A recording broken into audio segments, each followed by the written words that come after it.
Bapak Ibu hebat. Apa sih fungsi KKM?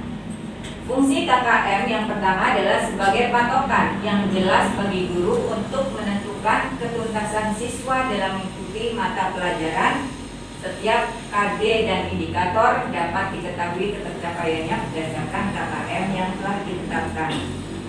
Selanjutnya, fungsi yang kedua sebagai acuan bagi siswa dalam menyiapkan diri mengikuti penilaian mata pelajaran.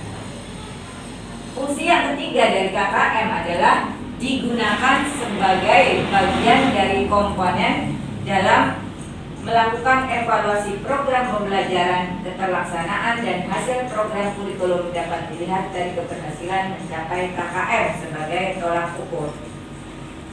Selanjutnya, fungsi KKM yang keempat adalah sebagai target satuan pendidikan dalam pencapaian kompetensi tiap mata pelajaran. Bapak Ibu guru hebat. Selanjutnya adalah penetapan KKM. Dari mana kita menetapkan KKM? KKM ditetapkan yang pertama pada awal tahun pelajaran. Ini waktunya pada awal tahun pelajaran. Jadi sebelum Bapak Ibu sekalian melangkah selanjutnya memasuki tahun ajaran baru, maka alangkah lebih baiknya semua perangkat pembelajaran itu sudah dibuat sebelum tahun pembelajaran itu berjalan. Kenapa? Dengan begitu kita akan tenang dalam melaksanakan proses-proses pembelajaran, karena perangkat pembelajaran yang kita miliki sudah lengkap, diantaranya KKM. Jadi KKM ditetapkan pada awal tahun ajaran baru. Yang kedua, KKM ditetapkan oleh guru mata pelajaran forum MGMP atau sekolah. Jadi KKM bukan hanya ibu sendirian saja yang membuat, bisa saja ibu berkolaborasi, bapak berkolaborasi dengan teman-teman sejawat atau teman-teman satu MGMP mapel di sekolah atau MGMP di tingkat kabupaten. Bisa sharing, bisa berbagi, care and share. Ya. Yang ketiga, nilai KKM dinyatakan dalam bentuk bilangan bulat dengan rentang 0 sampai 100. Ya. Kemudian yang keempat, nilai KKM harus dicantumkan dalam laporan hasil belajar peserta didik. Pasti Bapak Ibu semua sudah tahu bahwa ketika kita membuat atau mencetak rapor pendidikan setiap satu semester 6 bulan itu selalu ada patokan di situ KKM sebagai tolak ukur sejauh mana peserta didik kita sudah mencapai kompetensi yang telah ditetapkan. Bapak Ibu hebat. Mekanisme atau langkah-langkah penetapan KKM. Yang pertama, kita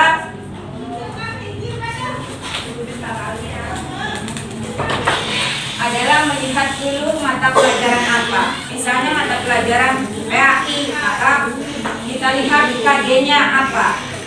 KD pengetahuan dan keterampilan biasanya yang dibuat KKM. Ya.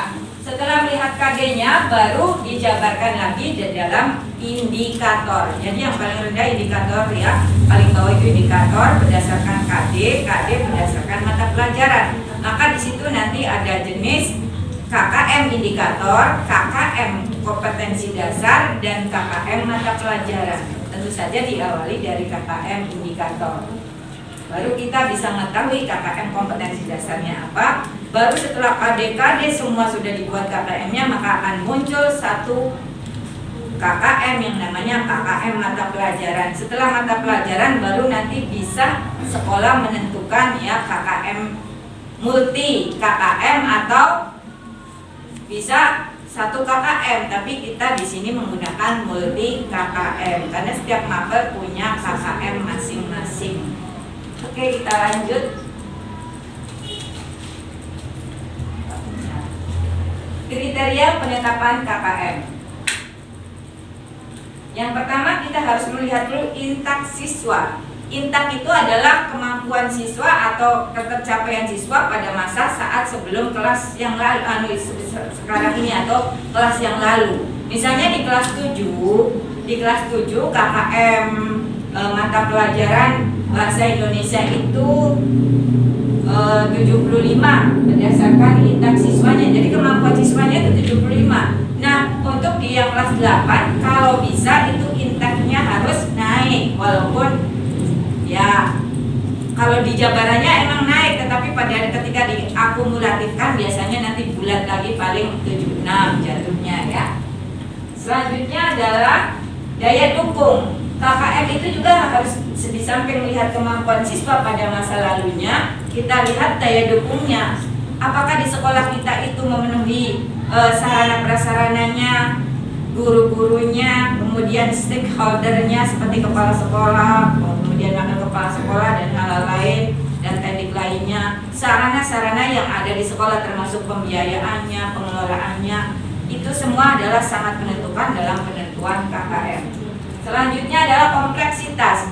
Kompleksitas ini adalah tingkat kesulitan dari mata pelajaran atau dari indikator atau kompetensi dasar yang ada pada mata pelajaran tersebut. Jadi tingkat kompleksitasnya, kesukarannya berapa? Ya, kalau dengan intak dan daya dukung itu berbeda. Kalau intak dan daya dukung semakin tinggi nilainya, artinya itu semakin bagus. Tetapi kalau kompleksitas nilainya semakin tinggi, itu berarti semakin rendah ya, tingkat kesukarannya. Jadi kebalikan kalau kompleksitas. Oke, sampai di sini Bapak Ibu ada yang ditanyakan?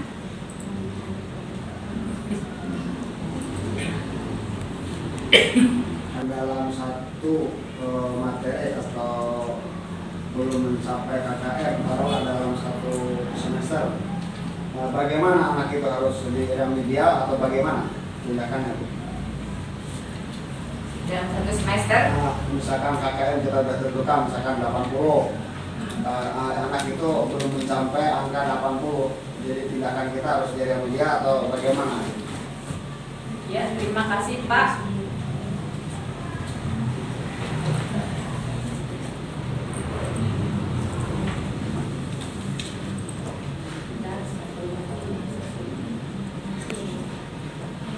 Yang belum mencapai kriteria ketuntasan minimal dalam satu semester, jelas harusnya tindakan itu dilakukan bukan pada saat terakhir semester remedial itu, tapi dilakukan pada saat peserta didik tersebut ketika kita menyelesaikan satu KD, biasanya mengadakan penilaian harian.